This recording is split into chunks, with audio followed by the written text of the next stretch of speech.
All right, well, up next is Chad. Chad wrote in and said, Stefan's support of Trump, which is evident by his mocking of every other candidate, and his two untruth videos for Trump that he has not produced for any other candidate, and Trump's newfound position on abortion. How can you support Trump, as he is in favor of full-term abortions? How do you prioritize supporting a candidate when he has conflicting morals? That's from Chad. Hey, Stefan. I could unmute, I guess. Hey, Chad, how you doing? Wonderful. How you doing? Good. I was so offended, I just left the room. No, I'm kidding. That's awesome. Great. Yeah, thanks for calling in. I appreciate that. You're the first person who thinks that I have a soft spot for Trump, so no, I'm glad to find. I'm just kidding. True. I've watched I'm just kidding. videos. That's right. But just well, tell me. So hang on a sec. So just so we're on the same page. I don't mean to be confrontational, but I just want to make sure that we're on the same page. Tell me what you mean by the word support. Exactly. And I did. I understood that might be a little strong, but here's the angle that I'm coming from is that I enjoy everything you do. I enjoy your logic. I enjoy you pointing out all these facts for different cases and different scenarios going on. I think where I say you're supporting Trump is your lack of truth about videos for other candidates. And I pointed out in an email to you guys that, you've got to admit that you use some, mocking voices when you talk about Trump. And I agree he's got a high voice and probably should be mocked. But it's your disdain for the other candidates, and it shows through. And you're allowed to have that disdain for other candidates. But it seems like your support of Trump has not been consistent with your other videos, with your other logic. As we kind of go down through lots of his things, his abortions, his business, we can talk about each one of those items, but it just seems like, and I guess I just want you to admit that, you'd prefer, like Trump does look like the best candidate. If you just kind of said that without hiding behind the I guess journalistic integrity of, I try to be neutral, then that might be one thing, but it's, burdensome to those who like to think that you're using logic. And for a lot of us, it looks like you're being illogical when it comes to Trump. Right. I think we're going to have to take another run at the question, because my question is, what do you mean by the word support? Okay, so support is just, I see support as your being anti-other candidate. So to me, that's your support for Trump by saying these guys are idiots. These guys, I'll mock these guys because they're not good candidates. And then you're pushing aside his bankruptcies, his being, a male chauvinist, and just lots of his ugly banter. Being, narcissist, racist, misogynist. I mean, he's just been downright. Wow. Okay. Now, if you're gonna start firing the cannons, we have to catch a few of these cannonballs before they fly past. Okay. Yep. So let's just go with, you said that his bankruptcies. Right. You said I just bypassed the bankruptcies or something.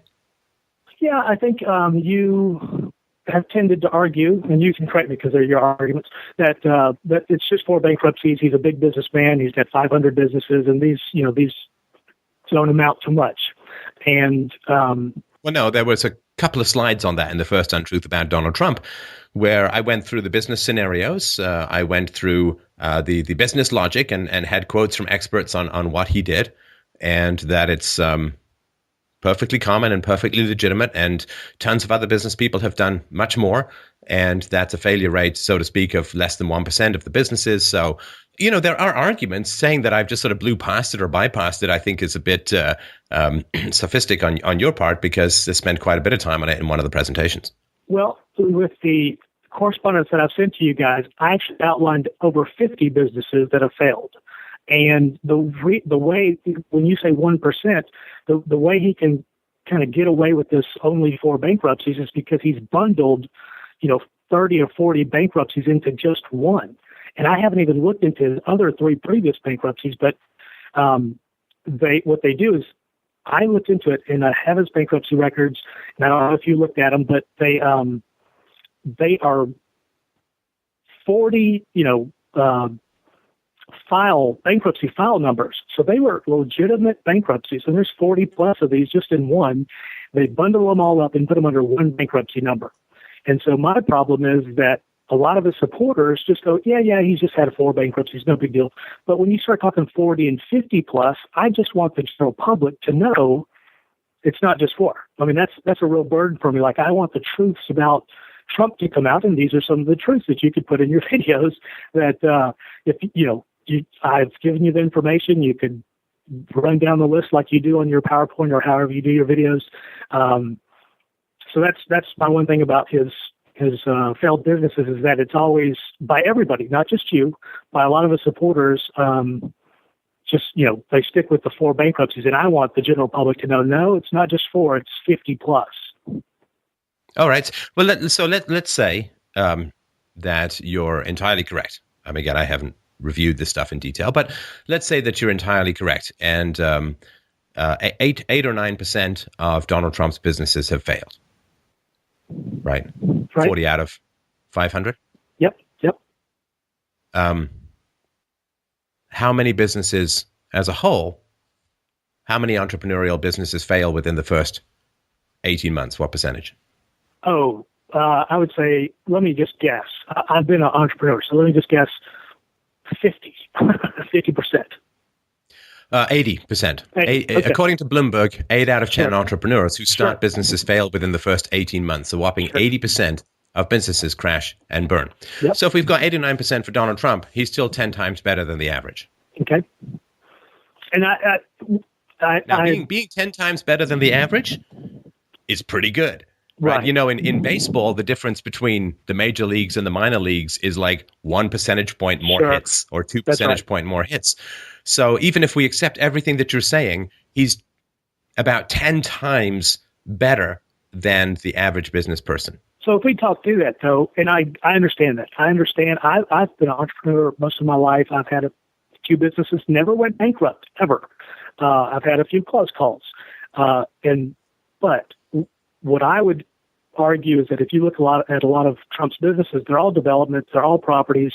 That would be like Walmart having each one of their stores as an individual business.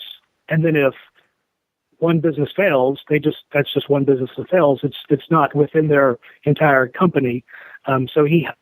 My problem with Donald Trump is that I have several, but he hides behind these multiple companies that own shares in the other companies. Like if you take a long list of these 40 companies, one company owned 10% in the other owned 20% in the other, one owned 5% of the other, and it's almost like a big shell game. I really and truly, it's smart business. I have to give you that he's smart by separating each one of them, but you have to question why he does look, it. I'm not going to engage at this level. The why Donald Trump has overlapping corporate entities in a highly litigious society like America. I mean, good Lord. I mean, I'm not even going to bother with this, like his whole bunch of, I don't mean what you're saying is nonsense. I just mean the reasons why, like the idea. So basically your issue is that Donald Trump has had some bankruptcies because he's started a whole number of businesses and some small percentage of them have not succeeded.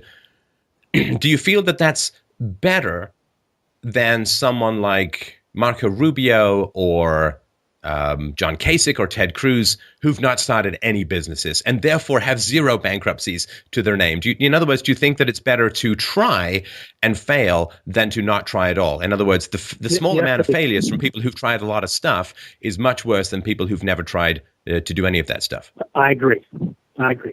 I think that this one. Wait, what do you agree with? I was asking you a question. You can't agree if I'm saying, is this the case? You can't agree. You got to tell me which it is. Yeah, I agree that it is. I would rather someone have started a business and failed than never had a business and be the president of the United States. I fully understand and agree with that. So you're bringing this up as a negative about Donald Trump, but you're pointing out that relative to the other candidates, it's a huge positive. Well, tell me this. I'm not. A little confused. Okay. Well, I look at this one part as an example of the rest of the parts of his character. Like this is just one example, and we can go down each. No, but it's a positive. You're pointing out now that relative to the other candidates, it's a positive.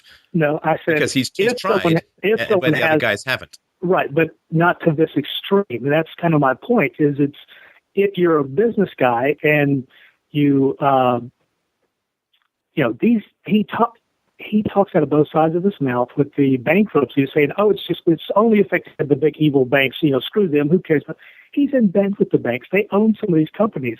They still loan him money after 40 bankruptcies. If you were, and I know this is a big business deal, but and that's my problem with big business and having a billionaire president would be they should live by the same consequences as you and I. If you and I have a bankruptcy, the banks aren't willing to loan us money for 7 years for another loan. And so I think even the big businesses, and I say the auto what? No, that's personal bankruptcy. No, well. If you personally declare bankruptcy, you're going to have a tough time getting a credit card for 7 years. But this is a corporate bankruptcy with lots of players and all that. This is not. I mean, that's not the same thing. I feel like when you talk about business, I've been a business guy. I've been a builder. I've been a developer. When the bubble burst, nobody bailed me out. Nobody gave me enough loan for more properties. So even though I'm not a corporate structure and a corporate entity, I'm an individual small business guy. That's my gripe is that if all these Trump supporters are against, big government and big business and, all this stuff, I think I would like to see their reform so that even the GMs and the GEs and the Trumps couldn't just keep getting all these billions of dollars from these banks for more business ventures when they failed, just like me as an individual. But why? But hang on. Why? Like, if your business failed and that's your only business, you don't have any assets. In fact, you probably have liabilities, which is why you'd be declaring bankruptcy. But if 1 out of every 10 over a sort of 40-year career, if 1 out of every 10 of, let's take your estimate, sort of 8 or 9% of Trump's businesses fail, he still has substantial assets that can be borrowed, that he can use as collateral. So it's not the same as if your only business goes down. Well, no, it doesn't matter whether you agree with it or not. The banks chose to loan to the guy. What's the problem with that? No, that's not. I'm saying I disagree that he's got a lot of assets. If you look at his financials, no, but it doesn't matter. The banks loaned to him, and nobody put a gun to their head to loan to him. So they thought he was a good person to loan to. Now, that's their choice, right? Whether you agree with it or not, if you disagree with it, start your own bank and make a killing by not lending to people like Donald Trump. Well, I understand that, but I'll give you another small example similar to this. I knew a builder in my own town who was going bankrupt, and the bank actually gave him the contract to build another bank to bail him out. Well, I was going out of business. They didn't bail me out. So it's this kind of elitist Maybe it's because you don't like banks that they didn't want to bail you out. Maybe it's because you've got a problem with lenders and you don't have a positive view of them that they didn't want to help you out. Maybe your friend who got loans from the bank is not griping about what banks do, and therefore they want to help him more. I don't know, that it's just a possibility. Well, I mean, this was, a decade ago. I didn't have the hate for the banks until, I see everyone getting bailed out. I never got bailed out, and it's just frustrating to look. And if you're the only everyone gets bailed out except you, then it scarcely seems to be a systemic problem, right? Oh, no, if everyone gets a date but me, if everyone gets a date but me, I don't think I get to blame all women.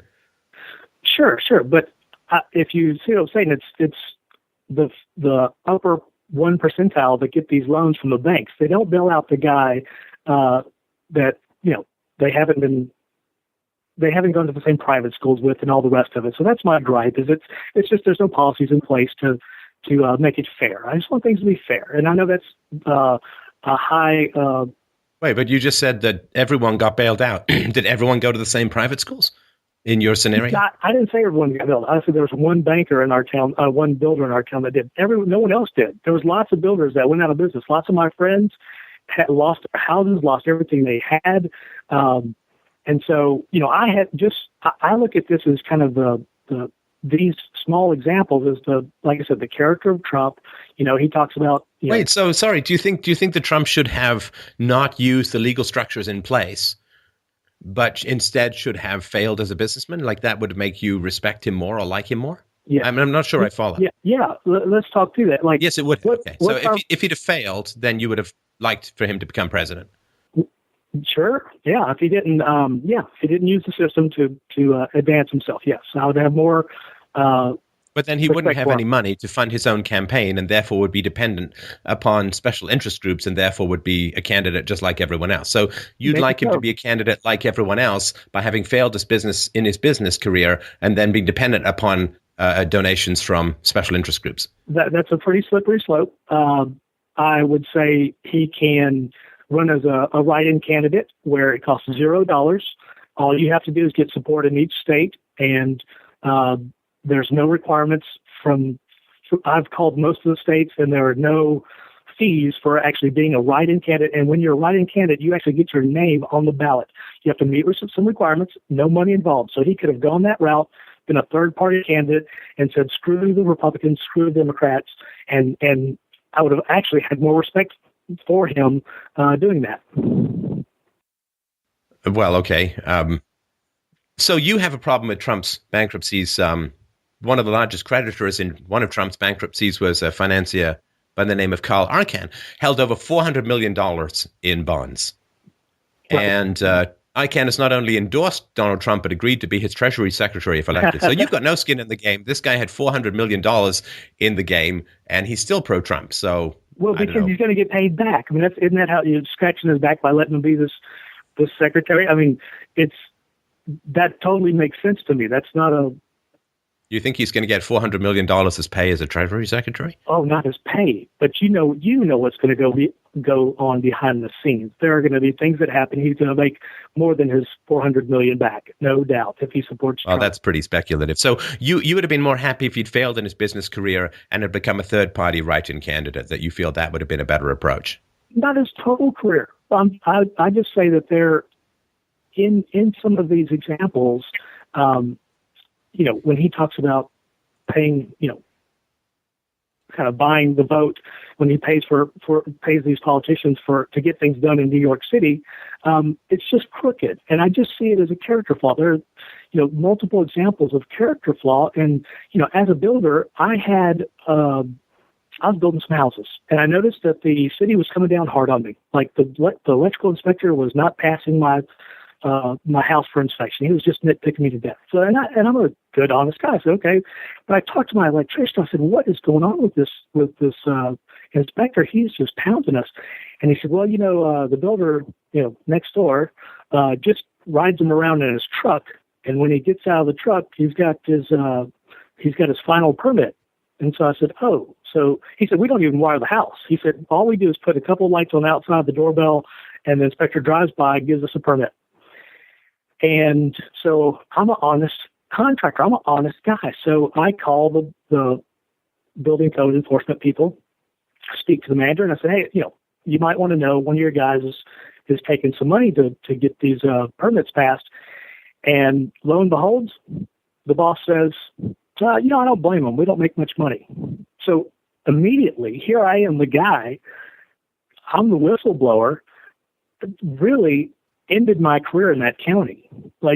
And those are the kind of things. I've just been an honest guy all my life. So when I see other people taking advantage of the system or doing kind of these backdoor deals, I just don't appreciate it. And and that's how I feel Donald Trump is. He's always kind of played these games, and I don't want that in a candidate. So this is one of the first okay, so hang on a second, because hang on. No, you got to give me a chance to talk a little. It's supposed to be my show, right?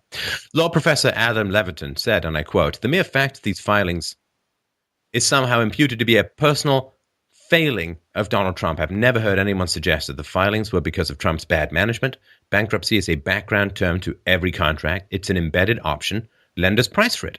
This is old news to bankruptcy scholars, even if it still shocks some people. No one should weep for his lenders having lost money. They were sophisticated parties who presumably priced for Trump's bankruptcy risk and had diversified portfolios. Frankly, Trump would be a fool if he hadn't filed for bankruptcy." Now, I'm really sorry about what happened to your building code and the inspection and so on, but it seems to me you kind of got this thing out of it, which is that since you couldn't succeed in the face of corruption, everyone who succeeds must be corrupt. I'm not sure that's a very logical result, although I can certainly see how it would be compelling emotionally. Not everybody, but it's the people that I've seen that have been corrupt that have succeeded. I mean, it's So the guy. who is the candidate that you approve of the most? None right now. None. I was going to say this is the first time in my life where I may actually just sit at home. Okay, if you had to rank the candidates in terms of people you feel best to worst, I would say Rubio, Cruz, Kasich. Kasich's a good guy. And then, so you put Rubio at the top, you put Cruz second, Kasich third, and then Donald Trump, obviously a distant third. Somewhere. Yeah. Okay. But just to let you know where I come from, I'm kind of I'm a Rudy Giuliani,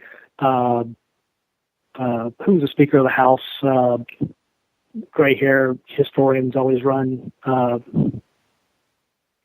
Oh my goodness, his name is escaping me. He's from Georgia. Newt Gingrich? Oh, Newt Gingrich, Rudy Giuliani kind of guy. And so, I don't know, just a little different. We don't have those candidates this time. No, didn't Rudy Giuliani go from being a prosecutor to going into politics? Yes. So not really much experience in the free market, to put it mildly, right? Oh, maybe not. Maybe not. No, that's not a maybe. That's not a maybe. He's a government worker his whole life. Now, Rudy Giuliani, of course, has very enthusiastically endorsed Donald Trump. Once again, big business type. Rudy Giuliani. I'm sorry, go ahead. I said, once again, kind of scratching his back. Oh, so you support Rudy Giuliani, but you think that he's corrupt because he's endorsed Trump? I didn't know that he had endorsed Trump, and now that I know that, I kind of lose respect for him. How about that? All right. Okay. So the question around why have I done the untruth about Donald Trump, but I haven't done the untruth about some of the other candidates? My answer to that is very simple, is that there are far more lies about Trump and there are far more obfuscations about the other candidates. In other words, the media says things about Trump which aren't true. And they fail to say things about the other candidates which are true and important and relevant. And those aspects of things, I'm sort of responding to what the media is doing. If the media is putting out a lot of untruths about Donald Trump, then I'm going to address them. If they're obscuring a lot of things in Cruz and Rubio and so on, then I'm going to address those. So that's the explanation as to why that is the case. If they were putting out a lot of lies about some other candidate, then I would address that, as I did with Bernie Sanders and other people that I've talked about. If they're obscuring other things, say, for instance, with Hillary Clinton, then I'll put out videos about that. So I'm always trying to get to the truth. And if the media is lying about someone, I'll talk about the truth. And if they're covering up for someone else, I'll try and expose that. Great explanation. I appreciate that. Because just looking at it from the outside, I didn't really understand that. I understood that you were, in essence, defending those negative reports. And so that is why I think people like myself say, oh, well, he's taking Trump's side. But I understand you're just trying to make it clear. I get that. I just want people to make decisions based on facts, right? Which is why we did a whole video on how the game is tilted against Bernie Sanders as well as Donald Trump.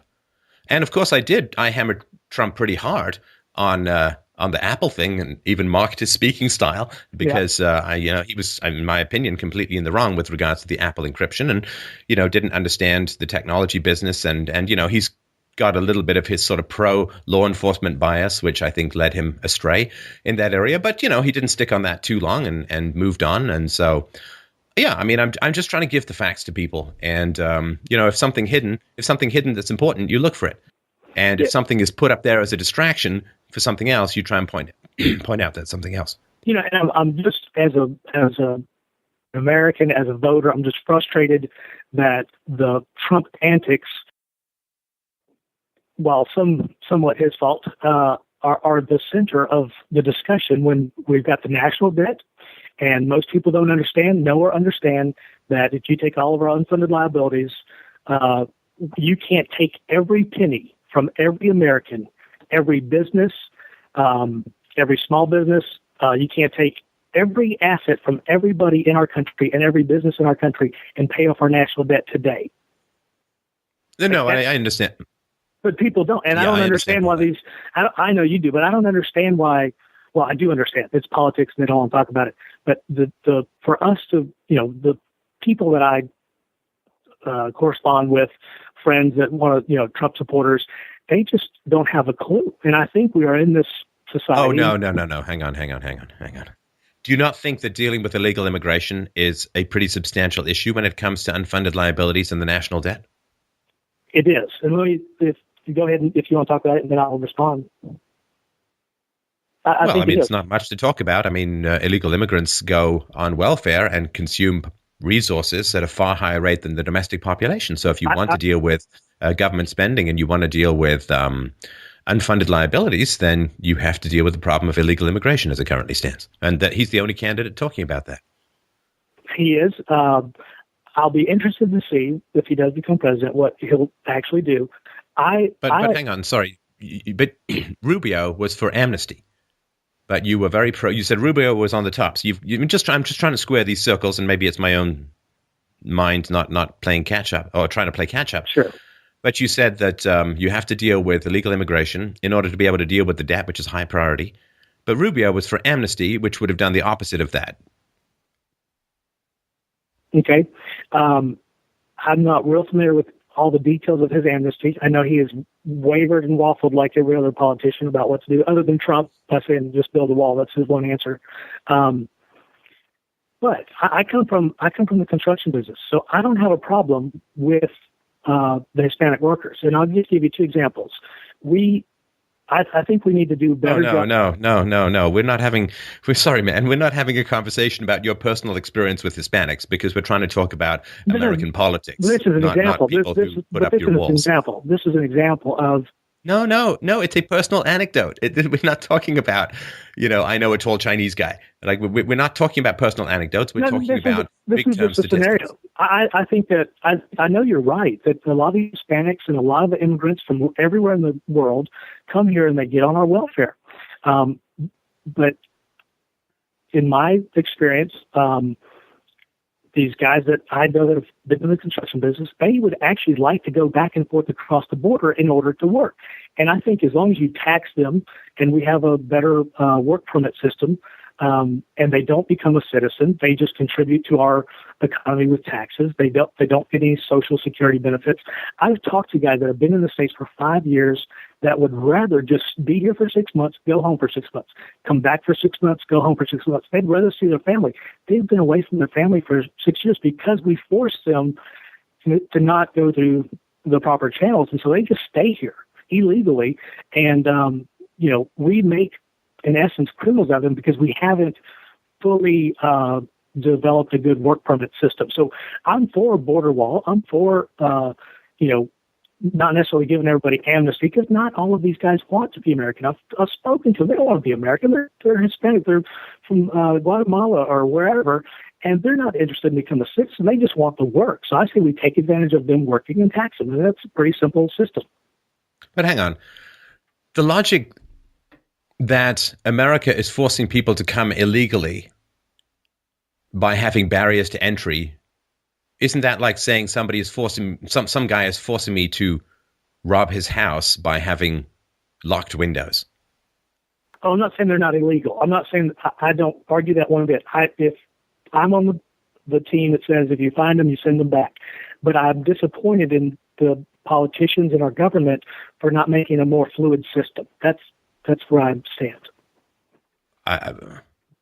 I don't know what you mean by a more fluid system. I mean, is that just magic where all of the productive members of Mexico come in and none of the unproductive members come in? So they could get a 3-month work permit, a 6-month, a 9-month, a 1-year work permit with almost, a better visa system with keeping track of them and taxing them. No, but everyone overstays their visas. I mean, the idea that, it's 9 months, I'd better get back. I mean, how are you going to enforce that? No, it's because there's not a better visa system. Like say, okay, after 6 months, you've got to go back home for a month or two. We just have a different system that says you will be allowed back in. And I think as long as they are insured, because their fear is they'll never be able to get back in America and work again. And these visas are only stamped one time. But if you said, okay, you're going to be on a 6-month rotation, every 6 months you can come work for 6 months and you've got to go back home, we might have a better fluid system. There are better scenarios, and I'm just disappointed in our government for not coming up with a better type worker system without amnesty and making everybody a U.S. citizen. And I know the Democrats want to do it because No, but look, dude, I 100% mean, voters. they hang on, I'm going a lot. They come over, they have babies, and the babies are automatically American citizens, which is virtually unprecedented in the entire planet. So they come over, they have babies. The baby is now an American citizen. And what do? Do you send the parents home and keep the baby? I mean, what happens then? The baby can still be an American citizen if that's our current protocol, which it is. They can still be an American citizen, and you can still send all of them back home. Just because they're an American citizen doesn't mean they get to stay in the United States and have every benefit. I mean, there are Americans living all over the world, and if they're not living in the U.S., they're not paying taxes to the U.S. If they stay for a certain amount of time, and so we have some policies in place. I'm not an anchor baby supporter. I would prefer everyone be sent back home, and we kind of start over with a better work permit system. Now, there are some... But isn't that exactly what Donald Trump is saying, is that we need to send people back to Mexico and then figure out a better system by which good workers can come back, but not, the criminals and the rapists and the drug dealers and the problem groups? I mean, you've just described exactly what Donald Trump's policy is, so I'm just a little bit confused about why you'd be pro-Rubio, who's amnesty, and anti-Donald Trump, who is proposing exactly what you're talking about.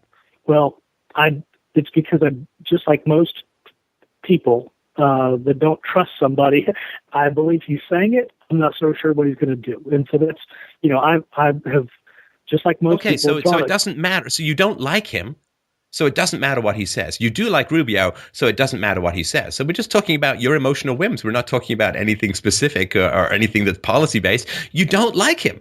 No, it's trust. But you trust Rubio for some trust. reason, even though Rubio has flip-flopped on several things. But you trust and like Rubio, and so you'll be pro him, but you dislike or distrust Donald Trump. And so even though Donald Trump says what you want to have happen and Rubio says the opposite, you're for Rubio. So we're not talking about anything objective or factual here. We're just talking about your emotional biases. And given that this is a show about facts, I'm not really sure that we can go very far with your likes and dislikes. We can't call this show, I like pistachio ice cream, and I'm going to call it philosophy. I hide behind. I just think I believe that Trump's character is flawed, and I don't want that. So I don't trust what he's saying. Now, how is he racist? You said he was racist and misogynist. Okay. We know all of his comments about women, and then all this.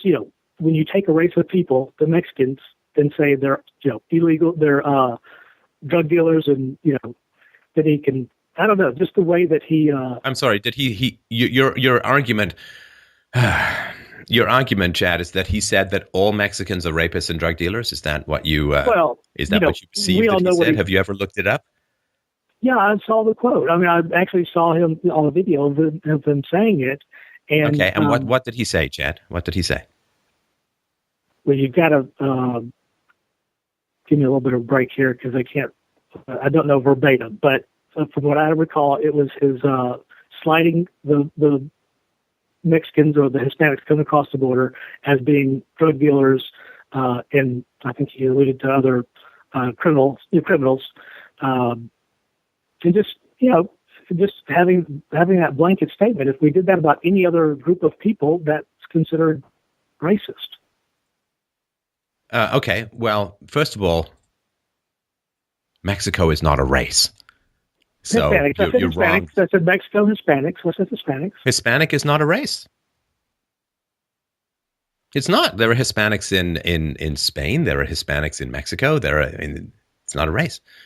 You could say mestizo, but anyway. So Donald Trump, what he said was, when Mexico sends its people, they're not sending the best.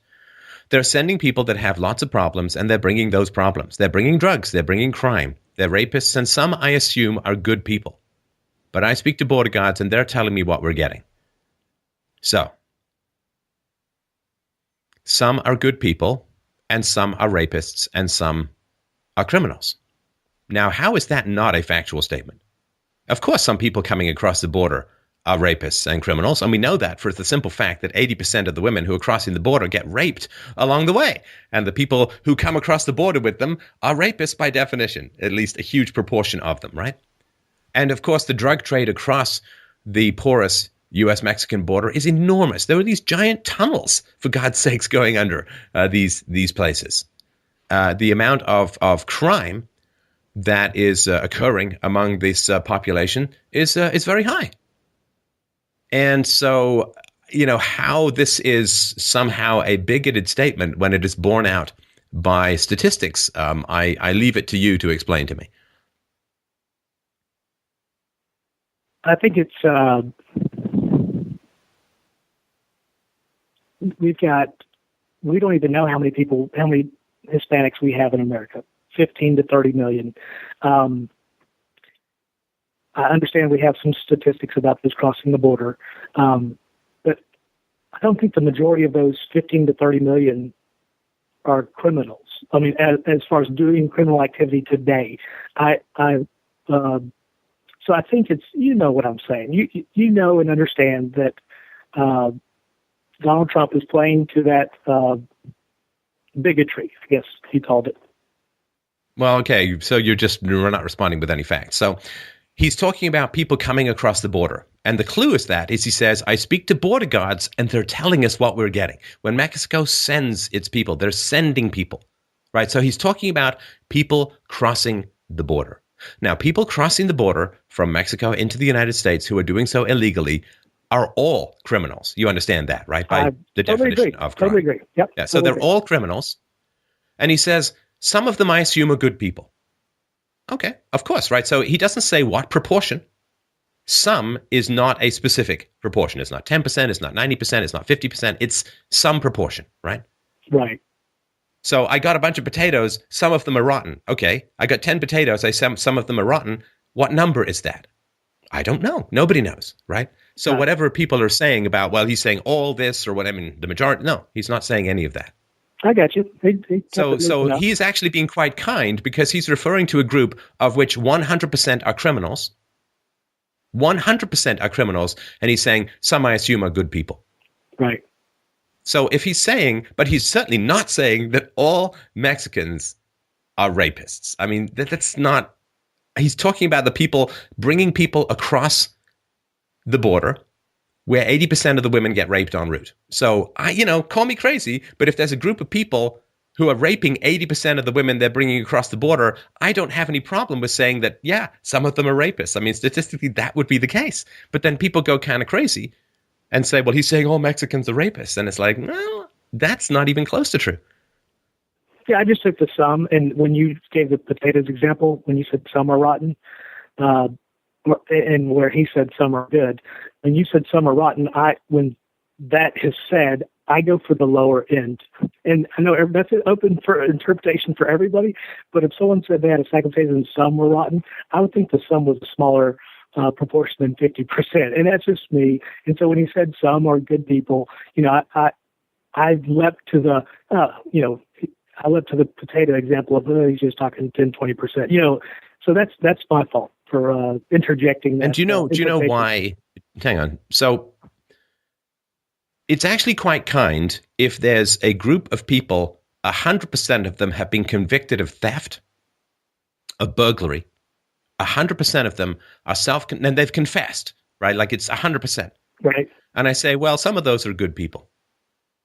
It's actually quite a kind thing to say about a group, 100% of whom are criminals. And why is it theft to come into the United States illegally? I wish there was no government and all this, right? So, but just basically because you were going to come in and you were going to start drawing public benefits and using public amenities. I get you. Roads, education, government, everything. schools, healthcare, and Yep. you've not paid anything into it.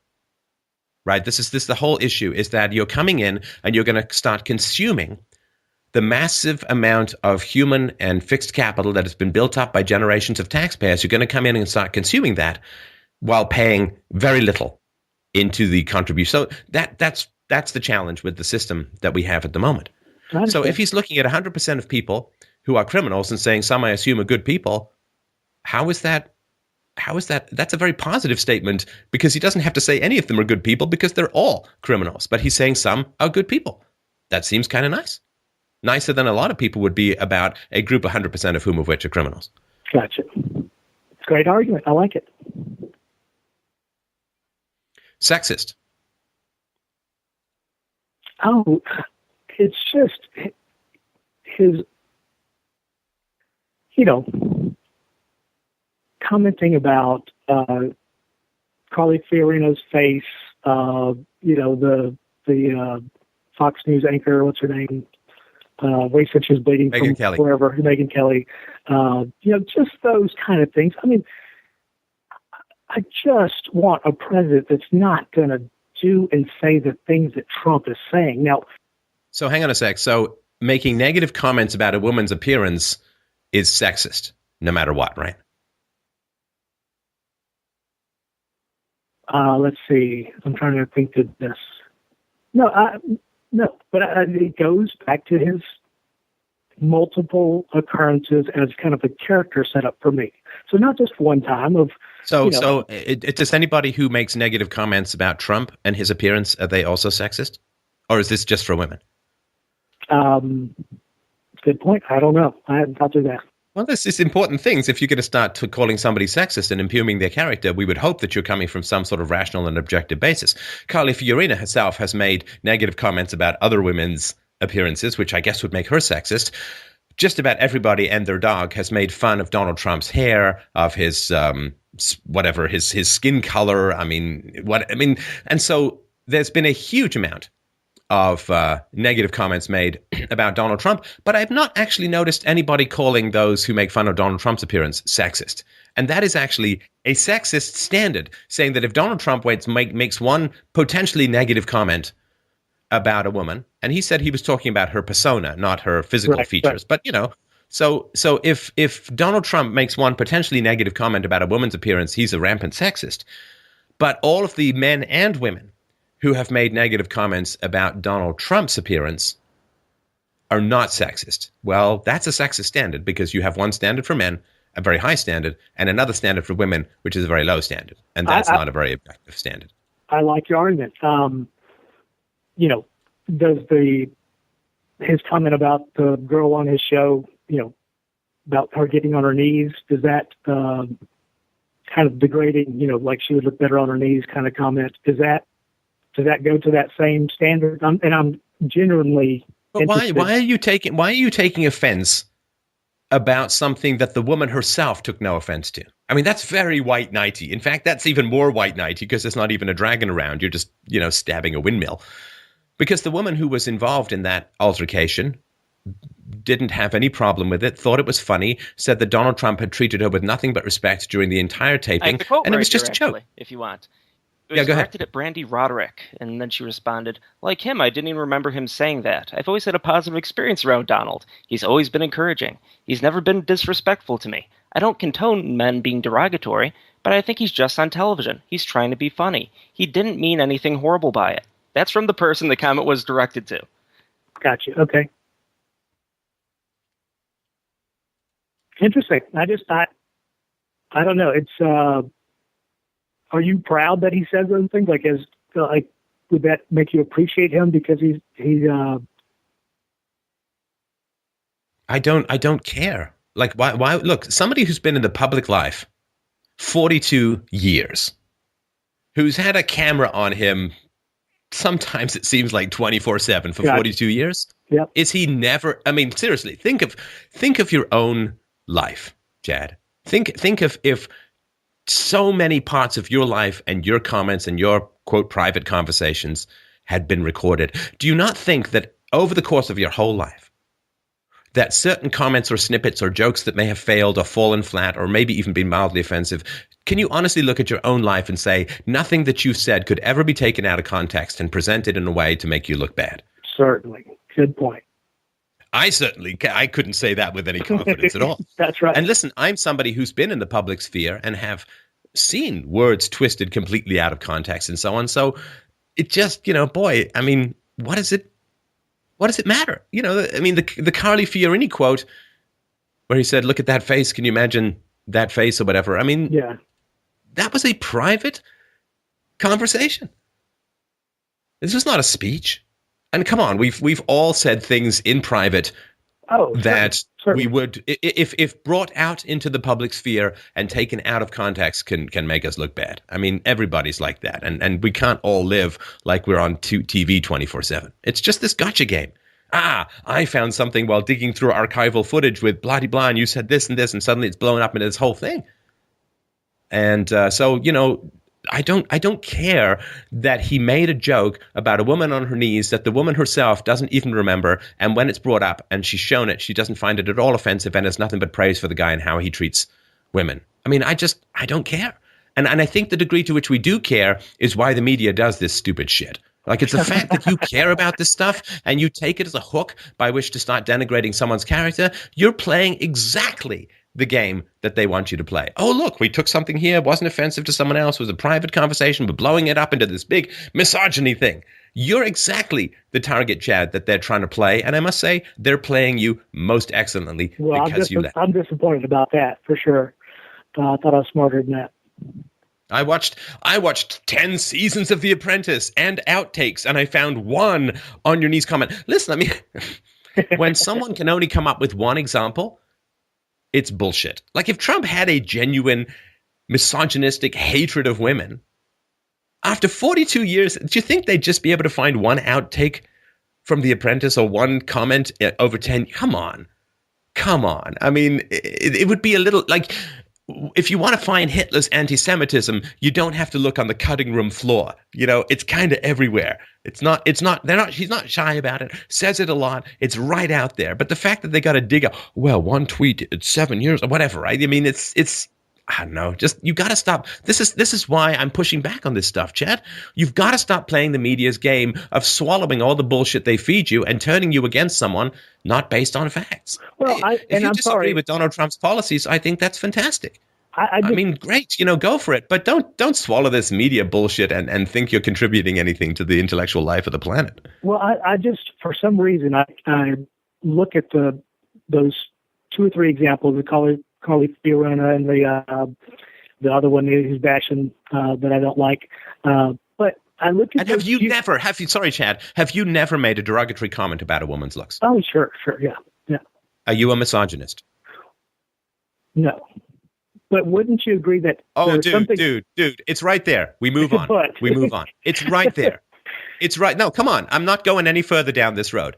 You have made negative comments about women's appearance, and you are not a misogynist. Done. Right. Done and done. So we've done the racism, we've done the misogynism, we've done the bankruptcy, we've done this, we've done the immigration. Okay, so you don't have much of a leg to stand on, and this is exactly why I'm doing these presentations. If you want to disagree with Donald Trump, don't do it because you're being played like a cheap violin by the media.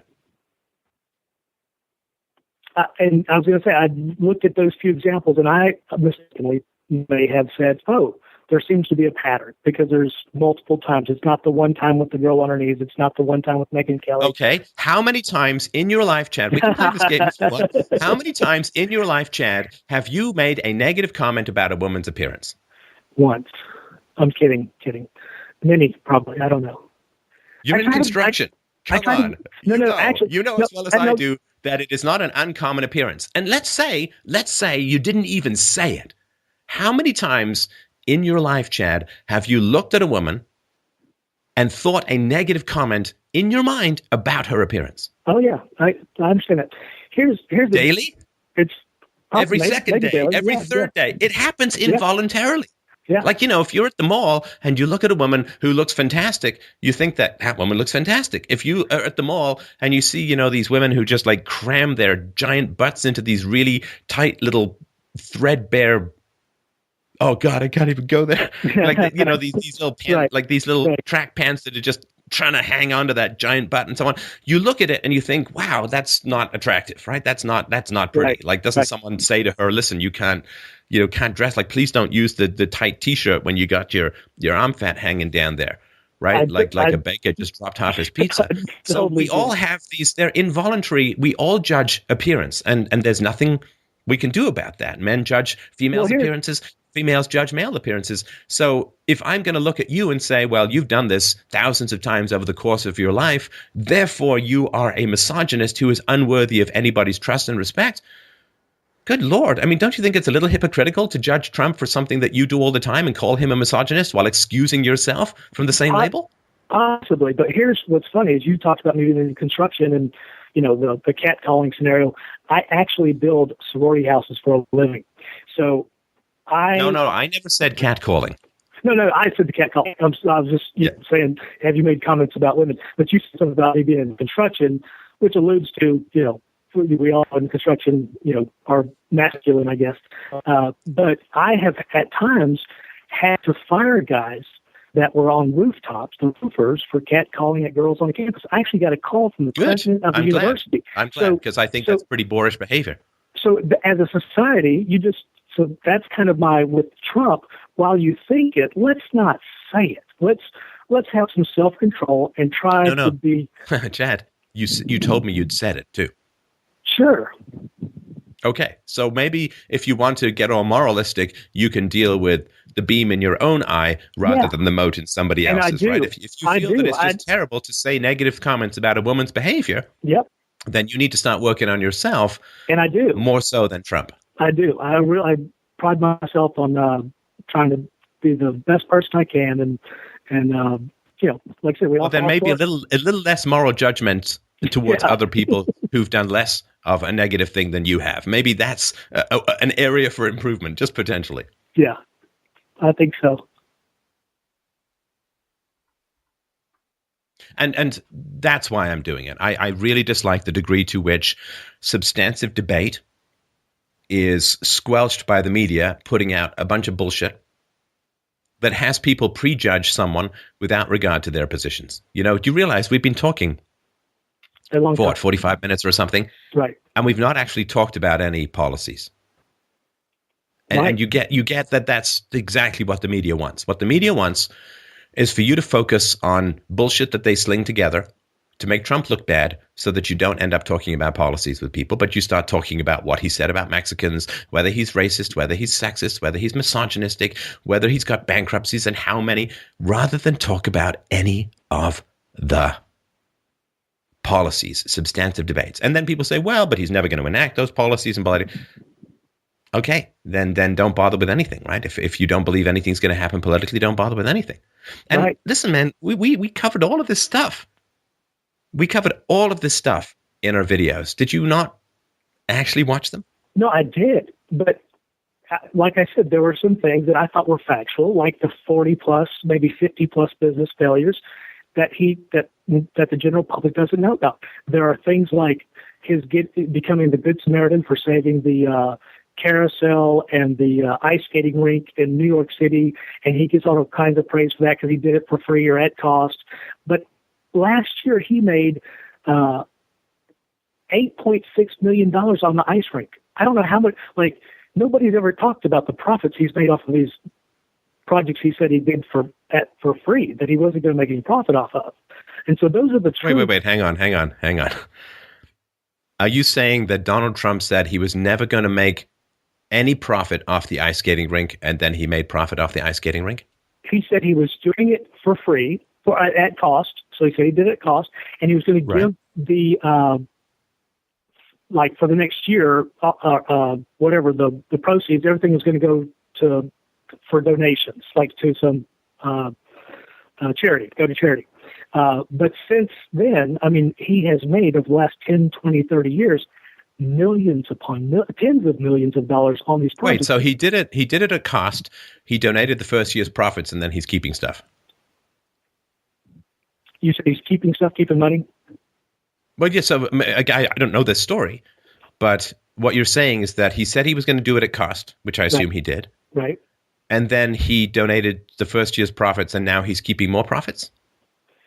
Yeah, for the last however long, 20, 30 years. So what's wrong with that? He's a businessman who makes money. Yeah, I don't mind making money, but it's what the general public doesn't know. I've never heard that he makes money every year off of these rides, these public operated facilities. They're in Central Park. But that doesn't cost the taxpayer a dime. Right? What was going on before was costing the taxpayer a huge amount of money, right? Because the government was just spending forever not building this thing, right? Right. I understand. The city had spent 6 years and $12 million trying to produce this rink, right? Yep. And he stepped in and did it. I get it. He stepped in and did it, and I guess he donated. It spent $1 million to operate the skating rink since November. We'll put the links to all of this below. Already set aside $200,000 for 3 charities in New York City. And he's making some money off it. I mean, how is this possibly a bad thing? Businessman comes in and makes money at no cost to taxpayers and produces money for charity when the city had spent 6 years and huge amounts of taxpayers' money to not produce anything. Okay, How is that not someone you want in office? Wait, it wasn't for free. The taxpayers did pay him to do the job.